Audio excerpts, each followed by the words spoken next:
ए की वैल्यू 7 है, डी की वैल्यू 3 है, एन की वैल्यू 8 है, ए एन हमें निकालना है। फॉर्मूला हमारे पास एक ही है, वैल्यूज पुट करनी है बस खाली। A N equal to A plus N minus 1d।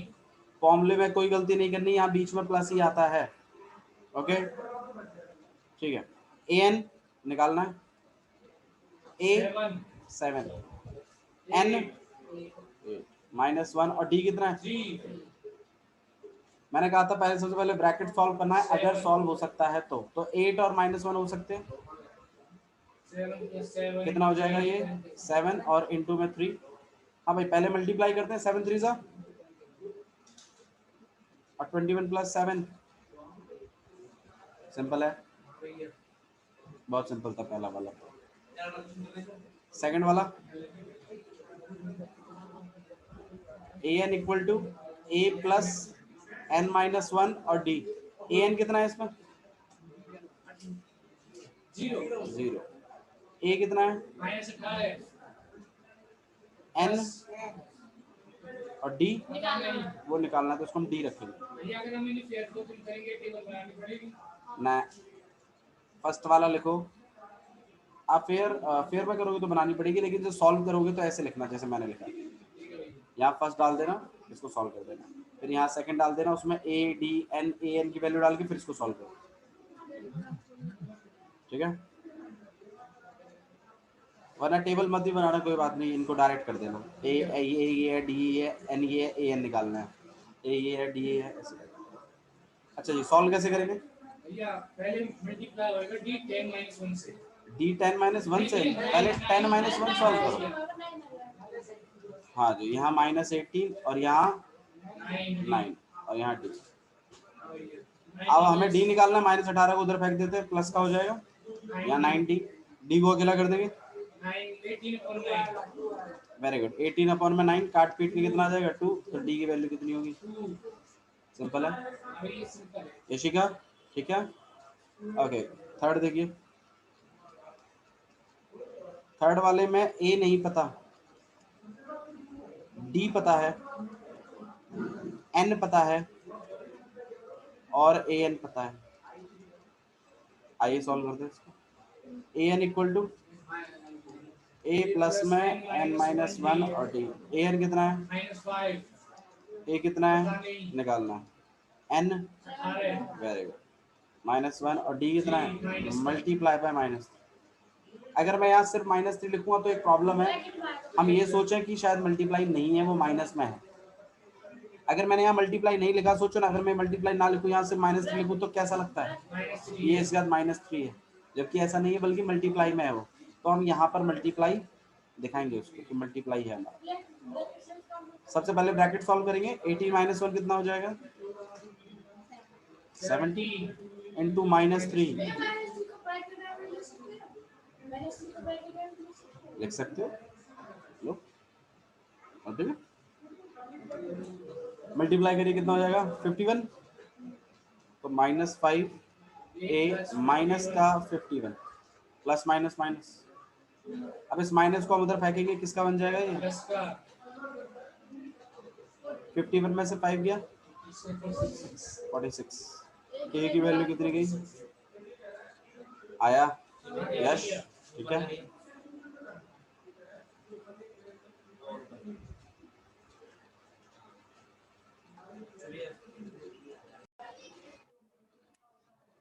Okay, question number 4 और रह गया इसका। 4th वाला देखिए, ए की वैल्यू कितनी है? -18.9। अगर आपको कुछ पूछना हो ना तो ऑन द स्पॉट पूछो, ठीक है, डोंट राइट इट डाउन। जब मैं बोलूं तब लिख रहा, कॉपी को ओपन करके रखो, कॉपी को मना नहीं है, ओपन करके रखिए, लेकिन जब मैं कहूं तब लिखना। डी की वैल्यू कितनी है? 2.5। एन निकालना है ना, और ए एन 3.6। तो इक्वेशन बनाते हैं, वैल्यूज डालते हैं, है ना। ए एन इक्वल टू में ए प्लस यही है। अच्छा ए एन की वैल्यू कितनी है? आज मैं पूछता हूँ तब आप बताते नहीं हो। ए कितना है? -18.9, सही है। अच्छा प्लस एन पता नहीं निकालना है, डी 2.5 सही है गलत है? सही है भैया अब क्या करना चाहिए? भैया 2.5 मल्टीप्लाई होएगा -1 से एक ब्रैकेट से भी मल्टीप्लाई हो सकता है, हाँ सही बात है, ना भी लगाओ तो कोई दिक्कत नहीं। लो अब ठीक है, और लगा दिया तो भी कोई प्रॉब्लम नहीं है, ये भी बात है। हाँ जी बोलो क्या करना चाहिए? 2.5 n -1 से 2.5 को हम n से भी मल्टीप्लाई करेंगे और 1 से भी मल्टीप्लाई, तो 2.5 से मल्टीप्लाई करूंगा तो 2.5 n हो जाएगा, और 2.5 को 1 से करूंगा तो कितना हो जाएगा? -2.5। कोई तकलीफ? और ये तो आपका -18.9 रहेगा ही रहेगा, और यहाँ 3.6 भी रहेगा, सही है? ओके अच्छा हाँ सॉरी प्लस का। अब मैं क्या करूंगा, इस चीज को यहीं छोड़ दूंगा, इसको और इसको उस तरफ ले चलता हूँ, तो यहाँ जाएंगे कितना हो जाएगा? 3.6 प्लस का 18.9 प्लस का इक्वल टू 2.5 n सही है, प्लस कर रहे हैं इनको। 25 देखो प्लस करते टाइम किस बात का ध्यान रखना है? देखो पॉइंट के नीचे पॉइंट आना चाहिए, तो अगर मैं इसको और इसको प्लस कर रहा हूं तो मैं ऐसे नहीं करूंगा प्लस, मतलब चलिए तो ठीक है, मतलब देखो मैं आपको सिखा देता हूँ, यहाँ थोड़ा प्रॉब्लम हो सकती है। मान लो अगर ये ऐसा होता कुछ, मान लो ये पॉइंट यहाँ की जगह यहाँ होता, तो आप लोग क्या करते हैं, आदत बन जाती है कि आप फिर यहाँ 3.6 ऐसे प्लस कर लो, जो कि गलत है। पॉइंट के नीचे पॉइंट चलता है, ठीक है? तो आप ध्यान रखिए, हमारे पास जो है एक तो 3.6 है, 3.6, अब ये 18.9 लिखना है मुझे, तो मैं पॉइंट के नीचे पॉइंट लगाऊंगा, और 9 यहाँ पर आएगा, 8 यहाँ आएगा, और 1 यहाँ आया, समझ में? अच्छा अब जब 2.5 भी तो प्लस करना है, तो पॉइंट के नीचे पॉइंट रहेगा, 5 यहाँ आएगा, और 2 इन सबको प्लस करना है तो प्लस कर लेते हैं। 6 + 9 15, 15 + 5 20, तो 2 ऊपर कैरी गया, 5 5 + 8 13, 13 + 2 15, 1 ऊपर कैरी गया 25 25.0 नहीं लिखेंगे, बल्कि क्या लिखेंगे? सिर्फ 25 लिखेंगे, और यहाँ पे 2.5 n। अब n को हम कर देंगे अकेला, ये 25 के अपॉन में चला जाएगा 2.5, पॉइंट हटा देंगे, और इसका जो नीचे 10 लिखना है वो हम कहाँ लिखेंगे? 20, हाँ साइड में लिख दो, उधर भेज दें, उधर भेज, साइड में राइट साइड में, हाँ लिख सकते हैं, वो तो कोई बात नहीं, लेफ्ट में लिखो, राइट में मल्टीप्लाई लिखना। 25 से 25 कट गया, आंसर कितना आ गया? n की वैल्यू 10। ऐसे पूछो आप क्वेश्चन, तब आता है इंटरेस्ट, तुरंत डाउट आया तुरंत ऑन द स्पॉट, उससे क्या होगा? डाउट भी क्लियर होगा, स्लो भी नहीं होंगे, और इंटरेस्ट बना रहेगा, और जब इंटरेस्ट बनेगा ना तो आपको टाइम का पता भी नहीं चलेगा, और टाइम निकल जाएगा। हाँ 5 क्वेश्चन थे उसमें, 5 नंबर थे, आया समझ में? आ गया। ओके नेक्स्ट देखें, ठीक है उदित, उधर जहाँ समझ में ना आए वहाँ पूछ लेना, ठीक है? ओके क्वेश्चन नंबर 5 देखिए, ए की वैल्यू कितनी है, डी की वैल्यू कितनी है, एन की वैल्यू कितनी है? 10.5 नहीं 105 है, करेक्ट करिए उसको। ए एन निकालना है, फॉर्मूला निकाला, A N equal to a + n - 1d A N कितना है पता नहीं निकालना है, ए कितना है 3.5 105 और डी कितना है 0 आ जाएगा। हाँ लिख लो, नहीं तो मैं सॉल्व ये जो भी कर रहा हूँ किसके लिए कर रहा हूँ? ए एन, तो ए एन एक बार लिख दिया तो कोई बात नहीं, ठीक है? या फिर अगर आपको चलाना है तो चला लो, कोई बात नहीं। यहाँ 3.5 105 में से एक गया, लेकिन 104 को हम 0 से मल्टीप्लाई करेंगे, तो एनीथिंग मल्टीप्लाइड बाय 0 इज 0, सही है? तो मैं यहाँ 0 लिख दूँ डायरेक्ट, 3.5 + 0 कितना हो जाएगा? 3.5 ए एन कितना आ गया? 3.5 मुश्किल था क्वेश्चन? नहीं आसान। तो मतलब आपको उन 4 चीजों में से अगर कोई भी 3 चीज देगा तो आप चौथी निकाल लोगे, इस बात का हमें विश्वास है।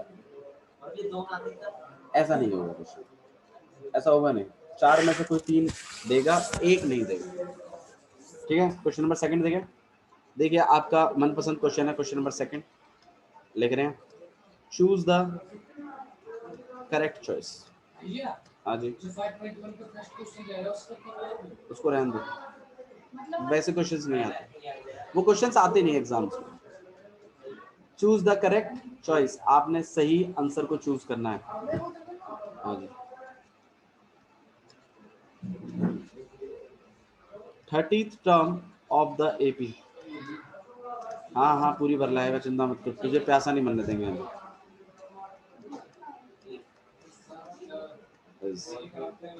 ए ऑप्शन है आपके पास 97, बी ऑप्शन है आपके पास 77, सी ऑप्शन है आपके पास -77। क्वेश्चन बताओ भाई दिव्या जी, मतलब बताइए क्वेश्चन का।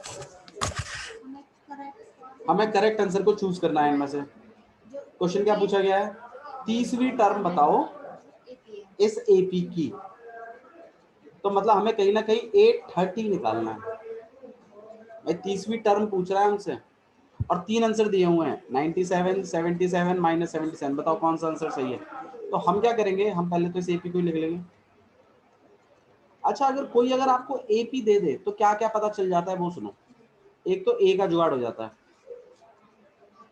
एक डी का भी जुगाड़ हो जाता है। कैसे, A2 माइनस कितना हो जाएगा, हमें निकालना क्या है, 30 टर्म निकालनी है, तो कहीं ना कहीं हमें 830 फाइंड आउट करना है। 830 का फॉर्मूला क्या था,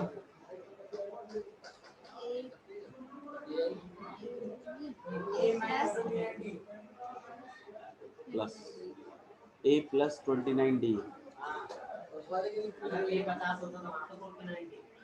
भैया डायरेक्ट फॉर्मूले भी तो तुम्हारे पास, उसी से आया ना ये। पहले वाले से कर लो, फिर n कितना हो जाएगा आपका 30, और हमसे क्या पूछा है, an पूछा है, लगा लो फॉर्मूले में। an equal to a plus n-1 और d। an निकालना है, ये पता है, ये पता है, ये पता है, लगा दे इसमें, 97 उससे भी आ जाएगा। बिल्कुल लिख सकते हैं, लेकिन मैं तो खाली आपको बता रहा हूँ, आपसे 30वीं टर्म पूछे तो डायरेक्ट निकालो ना, a और d का जुगाड़ हो तो गया भाई। उसको पानी इतना बहुत है, पानी तुम्हारे नहीं है, खत्म हो गया, ज्यादा अच्छा पानी है मेरा। 830 कितना हो गया, a प्लस में 29D लिख सकते हैं, a का जुगाड़ हो गया, d का जुगाड़ हो गया, वैल्यूज डाल रहे हैं। 10 plus 29 into 3 minus the 10 plus कितना हो जाएगा, 9 या 27, 2 पर करेंगे 87, माइनस करेंगे कितना आएगा, -70। तो कौन सा आंसर सही है, भैया इस वाले से करेंगे तो माइनस 97 आ रहा है। ये इस वाले से करने के लिए एन वाले से इस वाले से। एन वाले से तो एन -20 अच्छा -77 कैसे आ रहा है? भैया अच्छा नहीं, -77 नहीं आया, सही है। भैया इससे करने इससे हां a कितना है, 50 minus 1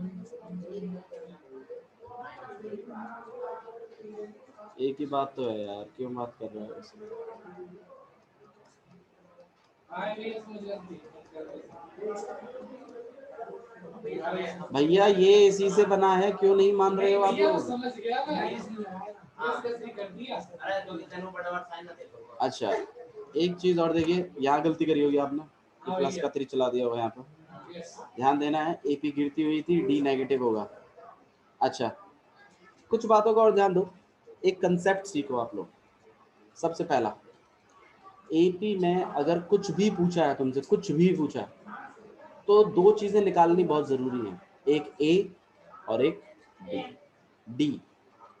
अगर ए और डी का जुगाड़ हो जाए तो हम एपी में कुछ भी निकाल सकते हैं, कुछ भी। और अगर हमें कोई एपी दे दे तो हम ए और डी का जुगाड़ करने में कामयाब होते हैं। हाँ जी,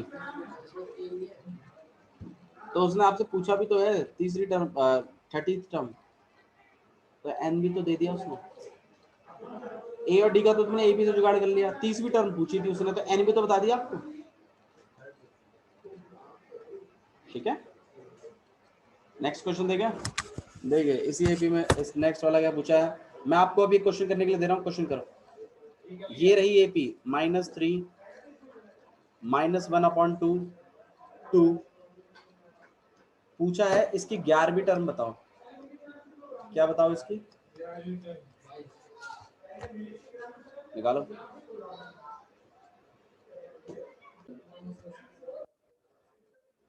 ठीक है, तो ये इसका कोई, इसमें आपको 11th टर्म निकालनी है, निकाल सकते हैं आप लोग A11 करके, वैल्यूज डाल देना, A भी कैलकुलेट हो जाएगा। जतिन A की वैल्यू है -3, D कैसे निकालोगे? A2 कितना है? और ये बीच फॉर्मूले का माइनस, और फिर ये -3। गलती नहीं करनी है, एक बार माइनस नहीं आएगा, 2 बार आएंगे।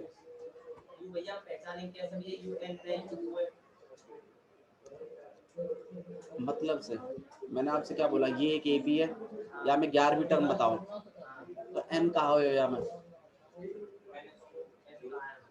N पता चल रही है। अगर तूने क्वेश्चन को समझा है तो पता चलेगा। मैं तेरे से कौन सी टर्म पूछ रहा हूँ, तो 11वीं टर्म ही क्या है, N।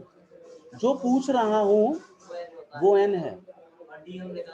D हम 2 लगातार टर्मों को माइनस कर देते हैं, पहली वाली जो होती है वो A होता है, 11वीं टर्म। और जो वैल्यू मैं आपसे पूछ रहा हूँ वो A11। जो भी क्वेश्चन पढ़ना तब समझ में आएगा, ठीक है। अब जब आप पिछला वाला करोगे ना हिसाब किताब, तब आपको क्लियर होगा। देखो जैसे, आइए एक क्वेश्चन हम अलग से कर लेते हैं। थर्ड वाला क्वेश्चन रोक रहे हैं अभी फिलहाल के लिए, क्वेश्चन नंबर 4 करेंगे पहले। क्वेश्चन नंबर 4 करेंगे, क्वेश्चन नंबर 5 करेंगे, उसके बाद थर्ड वाला देखेंगे क्या करना है। क्वेश्चन नंबर 4 देखिए, आप पूछ रहे हो ना नहीं समझ में आता, देखो आपको मीनिंग समझ में नहीं आ रहा, इसका मतलब which term of the AP, जिससे पूछूंगा वही बताएगा। 3 8 13 18 ... इज 78। मीनिंग बताओ इसका जतिन, जतिन इधर नाम बोलो जतिन, मतलब क्या? ये बात बता दूं, पास्ट टेंस में स्नैप बताओ तुम्हें, अब ये 2 साल से इंतजार कर रहा हूं मैंने, अब ये आई है इंग्लिश में, आई है देख पा रहा हूं मैं। So what do you want me to do? बताओ भैया मतलब क्या है? इसकी कौन सी टर्म AP है, ये नहीं है क्वेश्चन, क्वेश्चन ही नहीं समझ रहे आप लोग, तो कैसे सॉल्यूशन करोगे? इस क्वेश्चन का मतलब है, सुनो इधर, which term of the AP, बोला इस AP की कौन सी टर्म 78 होगी, ये है क्वेश्चन। इस AP की कौन सी टर्म 78 होगी? तो अब आप मुझे बताइए, 78 की पोजीशन निकालनी है ना हमें, तो 78 क्या है? AN है, ये वैल्यू है। ये आप इसलिए पता नहीं लगा पा रहे क्योंकि आप क्वेश्चन नहीं समझ पा रहे, ठीक है। तो ये आपका क्या हो जाएगा, AN, ये क्या हो जाएगा, A। इन दोनों को माइनस करूंगा तो क्या निकल के आ जाएगा, D। पूछा क्या है, देख लो बात हमेशा उन्हीं चीजों में घूम रही है अभी तक, उसी फॉर्मूले पे। क्वेश्चन का मीनिंग बदल गया भाई, समझ नहीं रहा। मैं अगर ऐसे पूछूं जतिन का रोल नंबर क्या है, तो मैं क्या पूछना चाहता हूँ, और जतिन क्या है, वैल्यू है, यही पूछा उसमें। बोला 78 कौन सी पोजीशन पर आएगा, ये पूछ रहा है क्वेश्चन में, तो पोजीशन पूछ रहा है ना, तो N निकालना है। और 78 की पोजीशन पूछ रहा है ना, तो 78 क्या होगी, वैल्यू हो गई ना, तो वो AN हो गया, नहीं है? ऐसे ही है, जब तक आप इसका मीनिंग नहीं समझोगे ना। आज एक काम करो, रिंकी के साथ बैठो और क्वेश्चन नंबर 5 तक ट्राई करो करने की मीनिंग के साथ। जतिन थोड़ा सा कॉम्प्रोमाइज करो क्योंकि आपको सीखना है, ठीक है। यहाँ तक आए हो, यहाँ से बैक आउट नहीं करना वापस, बहुत मुश्किल से आए हो यहाँ तक, बैक आउट करने में 2 मिनट लगेंगे, वही मैं कह रहा हूँ। तो तरक्की से वापस नहीं जाना, ठीक है, हाँ वही मैं कह रहा हूँ, ठीक है। ओके क्लियर है? क्वेश्चन करोगे, निकालो कौन सी पोजीशन पर आएगा, बताना एक बार, चेक करो, चेक करवाइए उधर। 16 है हम लोग इसका 16 देगा। ठीक है कितना गया नहीं निकला भैया पीछे से 16 है। ओके क्वेश्चन नंबर 5 और देखेंगे भाई। क्वेश्चन नंबर 5 देखो क्या लिखा हुआ है। बताता हूँ। Find the number of terms. Question देखिए क्या पूछा है। Find the number of terms in each of the following. भाई नंबर ऑफ टर्म्स कैसे निकालते थे याद हो तो। सर जो लास्ट टर्म की वैल्यू टर्म जितना आएगा सर लास्ट वाले टर्म की पोजीशन निकाल लेते थे और जितनी उसकी पोजीशन आती थी जितना उसका रोल नंबर होता था उतने ही बच्चे होते थे क्लास में। याद आ रहा है क्या पूछा आपसे। Find the number of terms पूछा है। हाँ हाँ नंबर ऑफ टर्म्स पूछा आपसे। तो मैं एक एपी लिख रहा हूँ आपके आगे 7 13 19 और ऐसे करते हुए 205 तक है ये। पूछा है कितनी टर्म है इसमें बताओ। तो आपने क्या करना है 205 का क्या निकाल लेना है एन। क्या निकाल देना है एन। जितना भी उसका एन आएगा उतनी नंबर ऑफ टर्म्स होंगे। नहीं आया ये कर दूंगा। मैं आपसे ये कह रहा हूँ कि 205 ये एक एपी है तुम्हारे पास। सुनो यार प्लीज सुनो ये पूरी एक एपी है और इस एपी का अगर आप लास्ट वाले का एन निकाल दो पोजीशन निकाल दो रोल नंबर पता लगा लो इसका लास्ट वाले का तो आपको मिल जाएगा ना टोटल कितनी टर्म्स है इसमें। भाई लास्ट वाले की जो पोजीशन होती है उतनी ही तो नंबर ऑफ टर्म्स होती हैं इसमें। और किसी भी उसका हमें पोजीशन निकालना आता है इस वाले फॉर्मूले से ए एन इक्वल टू ये निकल गया। ए एन कितना रखोगे 205 ए कितना रखोगे 7 डी निकाल लेंगे। -1 13 माइनस 7 कितना होता है एन तो हमें निकालना ही है और डी कितना हो जाएगा 6। पूरी इक्वेशन में से क्या नहीं पता निकाल लोगे ऐसे निकालना है। ऐसा ही इसका अगला पार्ट भी है। अगला पार्ट भी आप करके लाएंगे। तो मुझे जो आप लोगों की कॉपी में जो क्वेश्चंस चाहिए सारे के सारे सुन लो। First second fourth fifth third question अभी मैंने नहीं कराया तो उसके लिए हम थोड़ा सा वेट कर सकते हैं। ठीक है रफ में करके लाओ कोई दिक्कत नहीं। मुझे काम चाहिए फेयर में करके लाओ फेयर में करके लाओ कोई दिक्कत नहीं पर करके लाओ सारे के सारे क्वेश्चन। ठीक है देखो फर्स्ट सेकंड फोर्थ और फिफ्थ। ठीक है आज के लिए इतना ही बहुत है। Thank you.